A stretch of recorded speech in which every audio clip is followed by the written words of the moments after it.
babasahin pa natin. Pupusin. Play ko na. Wait lang. Babasahin ko. Ikaw nga main character. Paano basahin mo? Kaya mo na. Play ko na. Wait lang. Ibabasahin mo na ito kung short. Please be informed that this interview is being recorded for research purposes. The following information is provided to help you decide whether you wish to participate in the study. You are free to decline participation or withdraw at any time without any consequences or impact on your relationship with the researchers. We are researchers from New Christian Academy conducting a qualitative study on the inflation through the lens of sari-sari store owners. This study aims to explore the lived experiences of sari-sari store owners in San Isidro, Tarlac City, Tarlac. There are no known risks or discomfort associated with this study. The collected data will be analyzed, and no individual participant will be identifiable in the summarized result. Responses may be quoted in the research findings, but without revealing the identity of the participant. By agreeing to participate, you acknowledge that you understand the purpose of this study and consent to the recording of this interview for research purposes. Do you agree to participate in the study po ba? Yes. Ano, number 1 po tayo. Ano po yung mga karanasan or experiences niyo po sa pagpapatakbo po ng negosyo niyo, which is sari-sari store po? Sa sa gitna po ng pagtaas ng presyo or inflation. Ano yung nakakaranas ka ng malakas na benta, tapos may mga araw din na matumal. Pakilarawan ang isang partikular na pagkakataon kung saan naapektuhan ng inflasyon ang pang-araw-araw na operasyon ng inyong sari-sari store. Patulad ng yung sa panahon. Paano mo inayos ang iyong diskarte sa pagpepresyo bilang tugon sa inflasyon at ano pa ang mga naging epekto nito sa iyong mga benta at katapatan ng customer? Doon naman sa sa mga presyo. Minsan mas inaano ko yung mga gusto ng mga bata, yung mga sa mga candy, mas binibigyan ko sila ng mas mababang presyo, o di kaya hinahanap ko sila ng mga atod nito yung mga candy mas sa kanila, yung pabor sa mga pera nilang kaya nilang pambili. Pag meron po kayong katabing tindahan, pag bumaba po yung presyo ng tinda nila, ibababa nyo rin po ba? Or same lang din po? Ako hindi. Same lang. Same lang din po. Hindi po kayo nakipag-kompetensya, ganun. Number 3, anong mga particular na gastos o gastusin ang tumataas ng malaki para sa iyong sari-sari store dahil sa inflasyon? Sa yung kuryente. Yung bili ng kuryente. Sa sa produkto po, ano po yung pinaka mataas na gastos niyo po? Sa produkto. Yung sigarilyo, Sa alak. May napansin ka po bang pagbabago sa mga gawin sa pagbili ng customer dahil sa pagtaas ng presyo? May napansin po ba kayo? Nung tumaas po yung mga bilihin po, marami pa rin po bang bumibili or mas kumonti po? Or ganun pa rin po nung dati? Depende. O meron, nung tumaas yung kasi, yun, yung personal needs kasi nila yun, yung binibili nila. So, kahit na tumaas yung presyo, talagang bibilin talaga nila. Pero okay lang din naman yung kita. Paano niyo po inayos yung mga produkto or presyo ng mga produkto niyo po? Pag nung example po nagtaas po yung presyo ng biscuit po, sabihin po natin. Tinasan niyo rin po ba yung tubo? Hindi, kunyari yung katulad nito, yung cream dati lang siya, 9. Siyempre tumaas siya. Itataas ko din siya. Sa number 2 na po tayo. Anong nagbibigay inspirasyon sa mga may-ari ng sari-sari store na panatilihin ang kanilang negosyo sa kabila ng pagtaas ng presyo? Yung magkaroon ka ng kita. Magkaroon ng kita. Sinusuportahan po ba kayo ng pamilya, kamag-anak, kaibigan na ipagpatuloy kahit mataas po yung presyo ng bilihin? Oo, sinusuportahan ako ng asawa ko. Sinabihan ko din. Kami dito. Anong mga personal o pinansyal na layunin ang nagbibigay motibasyon sa iyo upang ipagpatuloy ang pagtatakbo ng iyong sari-sari store sa kabila ng mga hamon na inilulunsad ng pagtaas ng presyo?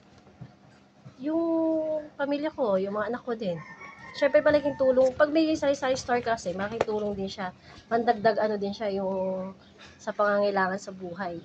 Sa hanap buhay mo. Pag may kita po kayo sa sari-sari store, hinihiwalay nyo na po yung pambayad sa kuryente, tubig, sa mga baon po ng anak nyo kung meron po. Ganun po ba? Or Yung kita ko sa sari-sari store, iniipon namin siya. iniipon? Tapos, kaya every year, pwede kaya for emergency man, binubuksan namin.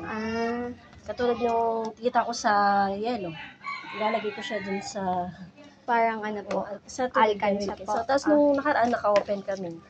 Naka-14K din kami. Opo. Ano lang yung 6 months lang. Apo.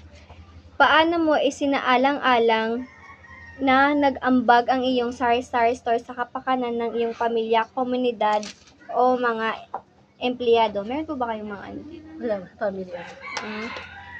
Sa tingin niyo po, malaki naman po yung ambag ng sari-sari store niyo po dito po banda sa inyo? Malaki naman siguro kasi yung mga iba, hindi na sila nangailangan pumunta pa sa malayo para bumili. Kasi mas minsan, malapit po. Mas malapit. Tsaka hindi rin nalalayo yung presyo.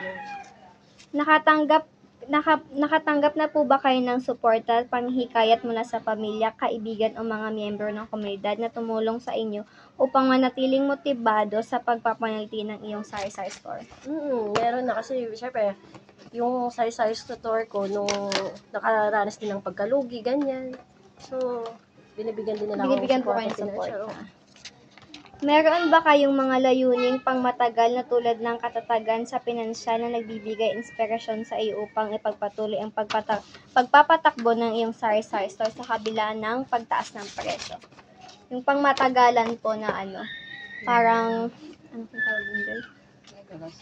Pinanggagastusan po. Kaya nyo pinanatili po yung sari-sari store nyo po. Yung sa akin naman, yun, siguro, pang ano kasi siya eh. Kasi may trabaho naman yung asawa ko, construction. Kaya lang kasi minsan, walang pasok kasi may ulan or tapos na yung project. Yung sari-sari store, siya parang siya yung sumasalo sa sa iba namin pangailangan. Parang support system. Para sa pamilya po. Para sa pamilya namin. Number 3 na po tayo. Anong iba pang mga mapagkukunan o ang inaasahan ng mga may-ari ng sari-sari store tulad ng tulong mula sa gobyerno o lokal ng mga network? May natanggap na po ba kayong parang suporta po ng gobyerno para sa sari-sari store niyo po? Wala pa naman. Wala pa naman po. Wala pa sa ngayon.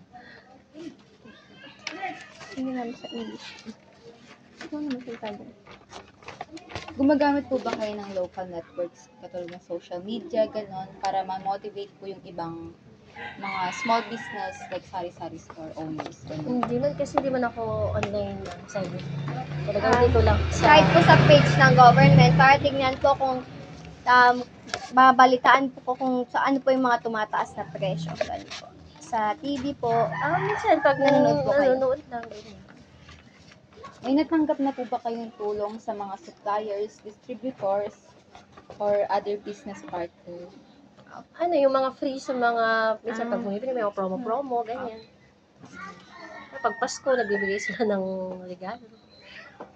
May ano po ba kayo? May iba po pa po kayong source ng support, katulad sa mga pamilya, ganon, kaibigan, na nagbibigay din? Yung asawa ko kasi may trabaho naman siya. Tsaka yung mga biyaran ko din.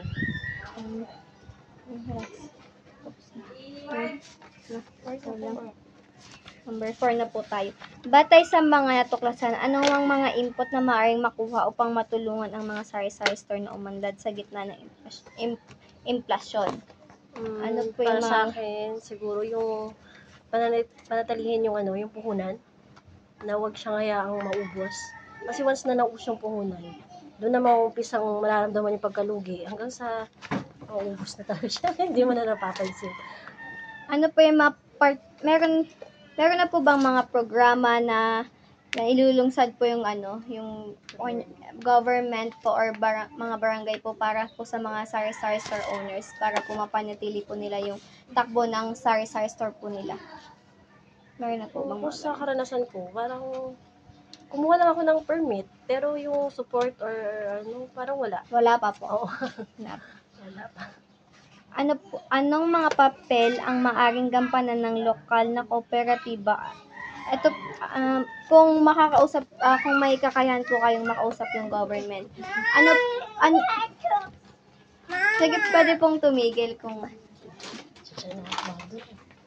Si Wally muna ba tayo? Wait lang.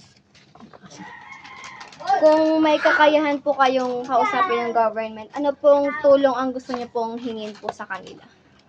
Siguro yung babaan siguro yung sa mga malalaking, kasi sa akin, barangay ano lang, no?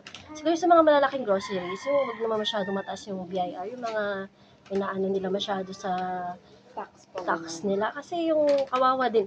Kasi sa sari-sari store, di ka naman talaga kikita ng 100 or 200 a day eh. O kung malaki yung binabayaran nilang sa mga permit, taxes, ganyan. Siyempre, mararamdaman nila yun, lalo na pag sa mga matumal days na mga araw. Kasi may mga araw matumal talaga. Hindi everyday panalo ka paldo sa benta. Ano po yung mga pwede niyo pong sabihin sa mga iba pong sari-sari store owners na ano? Yun lang. Tiyaga lang. Kahit piso-piso lang yan. Pag naiipon, dadami din. Kung may patutupad po yung pagpapabawas ng buwis, ano po yung may tutulong nito sa inyong negosyo?